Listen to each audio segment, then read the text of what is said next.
नमस्कार, ये आकाशवाणी शिमला है। अब आप राजकुमारी चंदेल से प्रादेशिक समाचार सुनिए। आज के मुख्य समाचार। केंद्र सरकार ने तीनों कृषि कानूनों को निरस्त करने संबंधी अधिसूचना राजपत्र में प्रकाशन के लिए की जारी। भाजपा के राष्ट्रीय अध्यक्ष जगत प्रकाश नड्डा 5 दिसंबर को बिलासपुर में एम्स का करेंगे निरीक्षण। ओपीडी का भी होगा शुभारंभ। प्रदेश कांग्रेस अध्यक्ष कुलदीप सिंह राठौर ने पार्टी के जन जागरण अभियान को बताया सफल।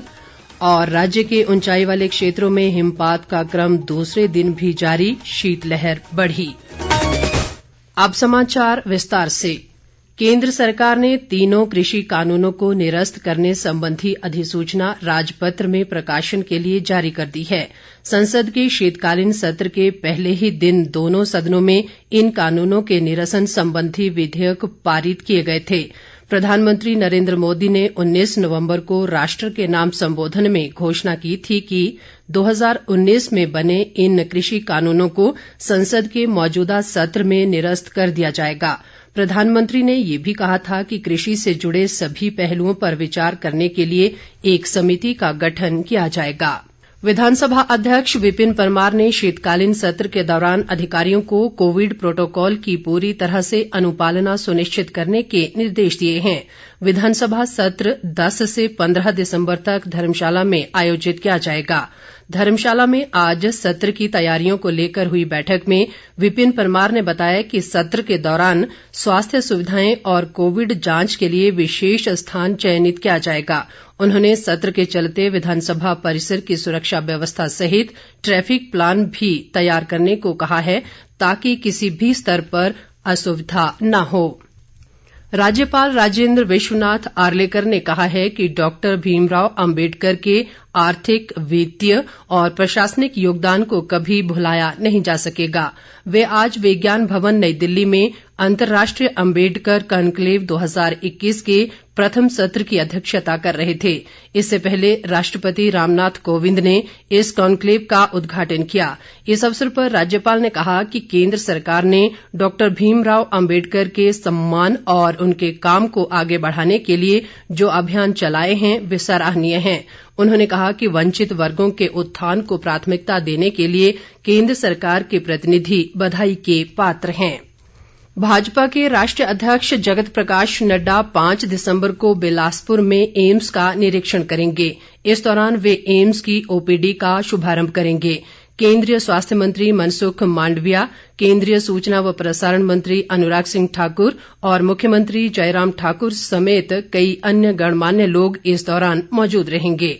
प्रदेश भाजपा अध्यक्ष सुरेश कश्यप और खाद्य आपूर्ति मंत्री राजेंद्र गर्ग ने बताया कि एम्स जगत प्रकाश नड्डा का ड्रीम प्रोजेक्ट है और इसे पूरा करवाने के लिए वे समय समय पर इसके कार्यों की समीक्षा करते रहे हैं। उन्होंने कहा कि भाजपा राष्ट्रीय अध्यक्ष के प्रयासों से ही एम्स में ओपीडी शुरू हो रही है। सांसद सुरेश कश्यप ने केंद्र सरकार से शिमला के लिए हवाई सेवा जल्द बहाल करने की मांग की है। उन्होंने लोकसभा में इस मुद्दे को उठाते हुए कहा कि कोरोना काल के चलते शिमला के लिए हवाई सेवाएं रोक दी गई थीं और पिछले वर्ष से अब तक शिमला हवाई अड्डे पर कोई विमान नहीं उतरा है। उन्होंने कहा कि इससे क्षेत्र में पर्यटन कारोबार पर बड़ा असर पड़ा है। वन मंत्री राकेश पठानिया ने राष्ट्र निर्माण में श्रमिकों की भूमिका को महत्वपूर्ण बताया है। उन्होंने कहा कि कामगारों के हितों की सुरक्षा और सामाजिक कल्याण राज्य सरकार के लिए सर्वोपरि है। वे आज कांगड़ा जिले के नूरपुर में प्रदेश भवन व अन्य सन्निर्माण कामगार कल्याण बोर्ड द्वारा आयोजित जागरूकता शिविर में बोल रहे थे। पठानिया ने बताया कि सरकार द्वारा बोर्ड के माध्यम से इस वर्ष मजदूरों के कल्याण पर 796 करोड़ रुपए खर्च किए जा रहे हैं। ऊर्जा मंत्री सुखराम चौधरी ने कहा है कि पिछले 30 वर्षों में पांवटा साहिब विधानसभा क्षेत्र में करीब 90% विकास कार्य भाजपा कार्यकाल में हुए हैं। पांवटा साहिब के बढ़ाणा में आज जनसुनवाई के दौरान उन्होंने कहा कि हिमाचल उत्तराखंड को जोड़ने वाले भंगेणी पुल का निर्माण कार्य प्रगति पर है, जो जल्द ही पूरा कर लिया जाएगा। ऊर्जा मंत्री ने बताया कि पांवटा साहिब क्षेत्र के लिए नाबार्ड से 120 करोड़ रुपए की राशि प्राप्त हुई थी, जिसमें से 70 करोड़ रुपए खर्च कर लिए गए हैं और जल्द ही बाकी धनराशि विकास कार्यों पर खर्च की जाएगी। तकनीकी शिक्षा व जनजातीय विकास मंत्री रामलाल मारकंडा 3 दिवसीय लाहौल दौरे पर आज केलंग पहुंचे। इस अवसर पर उन्होंने जन समस्याएं सुनी और अधिकतर का मौके पर ही निपटारा किया। उन्होंने शेष शिकायतों के समाधान के संबंधित विभागों को निर्देश जारी किए। प्रदेश कांग्रेस अध्यक्ष कुलदीप सिंह राठौर ने कहा है कि पार्टी का जन जागरण अभियान सफल रहा है और इसमें लोगों का भारी जन समर्थन मिल रहा है। शिमला में पत्रकार वार्ता में उन्होंने कहा कि अभियान के तहत पहले चरण में वे खुद 11 विधानसभा क्षेत्रों का दौरा कर चुके हैं। उन्होंने कहा कि पार्टी पदाधिकारी और विधायक अपने अपने क्षेत्रों में महंगाई व बेरोजगारी के खिलाफ जन जागरण अभियान चला रहे हैं। राठौर ने बताया कि वे केवल उन क्षेत्रों में जा रहे हैं जहां कई वर्षों से कांग्रेस जीत नहीं रही है। उन्होंने कहा कि कांग्रेस का सदस्यता अभियान भी लगातार जोर पकड़ रहा है। ऊना जिला ने कोविड टीकाकरण की दूसरी डोज के 100% लक्ष्य को हासिल कर लिया है। उपायुक्त राघव शर्मा ने आज बताया कि जिले में 4,24,689 लोगों के टीकाकरण का लक्ष्य था, जिसे पूरा कर लिया गया है। उन्होंने इस उपलब्धि के लिए स्वास्थ्य विभाग, आशा व आंगनबाड़ी कार्यकर्ताओं को बधाई देते हुए जन सहयोग के लिए भी आभार जताया है। केंद्रीय युवा मामले व खेल मंत्री अनुराग सिंह ठाकुर के मार्गदर्शन में करवाए जा रहे खेल महाकुंभ के दूसरे चरण के लिए पंजीकरण की अंतिम तिथि 8 दिसंबर तक बढ़ा दी गई है। खेल महाकुंभ संसदीय समिति के अध्यक्ष व कैबिनेट मंत्री वीरेंद्र कंवर ने बताया कि खिलाड़ियों की मांग पर इस बार रेसलिंग के मुकाबले भी महाकुंभ प्रतियोगिताओं में करवाए जाने का निर्णय लिया गया है। उन्होंने बताया कि महाकुंभ में 6 तरह की खेलों के मुकाबले और एथलेटिक्स प्रतियोगिताएं आयोजित की जाएंगी।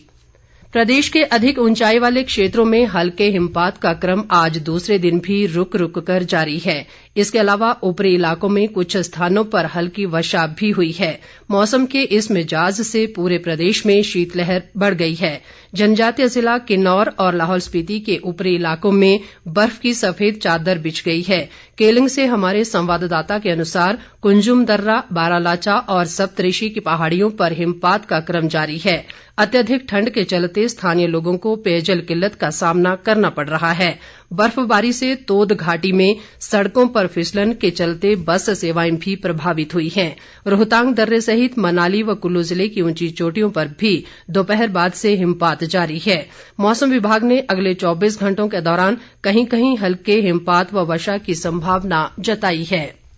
प्रदेश में आज कोरोना संक्रमण के 85 नए मामलों की पुष्टि हुई है। ऊना में 27, कांगड़ा जिले में 23 जबकि शिमला जिले में 16 मामले सामने आए हैं। राज्य में इस समय कोरोना के 835 सक्रिय मामले हैं। संक्रमण से अब तक 3,833 लोगों की मृत्यु हुई है। अंत में मुख्य समाचार एक बार फिर। केंद्र सरकार ने तीनों कृषि कानूनों को निरस्त करने संबंधी अधिसूचना राजपत्र में प्रकाशन के लिए की जारी।